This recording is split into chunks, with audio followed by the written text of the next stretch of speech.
गर्मी अपने पूरे जोर पर थी।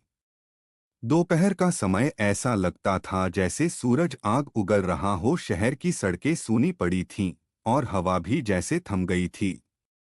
लोग अपने अपने घरों में दुबके बैठे थे।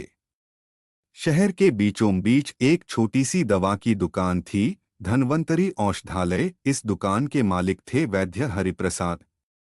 दुकान और वैद्य जी का स्वभाव। वैद्य हरिप्रसाद बहुत अनुभवी होने का दावा करते थे। उनकी दुकान पर तरह तरह की शीशियां रखी थीं, कुछ में दवाइयां थीं तो कुछ में सिर्फ रंगीन पानी। लेकिन आम आदमी को क्या पता। दुकान के बाहर एक नया साइन बोर्ड लगाया जा रहा था। यह काम कर रहा था चंदन, जो पास ही का पढ़ा लिखा लड़का था। वैद्य जी उसे निर्देश दे रहे थे, ऊपर बड़े अक्षरों में लिखो धन्वंतरी औषधालय, और उसके नीचे हर रोग का अचूक इलाज भी लिख देना। चंदन पसीने से तरबतर था।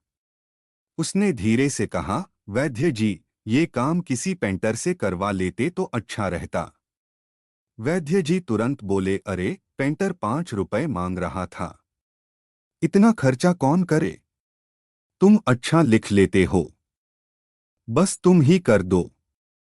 साइन बोर्ड का खेल असल में वैद्य जी जानते थे कि आजकल दुकान चलाने के लिए साइन बोर्ड बहुत जरूरी है। वे गर्व से कहते थे, बेटा, साइन बोर्ड लगाओ तो दुकान की इज्जत बढ़ जाती है। पास बैठा रामलाल बोला, हाँ, मैंने भी देखा है। नई दुकान खुलते ही भीड़ लग जाती है। वैद्य जी हंसते हुए बोले, यही तो कमाल है। वैद्य जी की असली सोच, वैद्य हरिप्रसाद की सोच कुछ अलग ही थी। वे मरीजों से ज्यादा कमाई के तरीकों पर ध्यान देते थे। वे अक्सर कहते, आजकल डॉक्टर बनना भी एक धंधा हो गया है। असली इलाज तो हमारे जैसे पुराने वैद्य ही जानते हैं। लेकिन सच्चाई यह थी कि वे खुद भी कई बार सिर्फ दिखावा करते थे।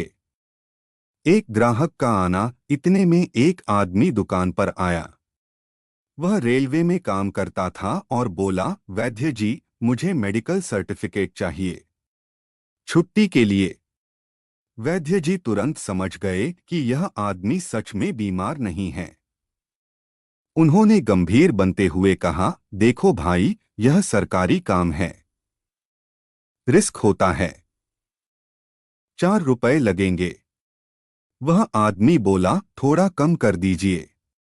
वैद्य जी बोले, ठीक है, 2 रुपए दे दो, लेकिन पुरानी तारीख से बनाना होगा।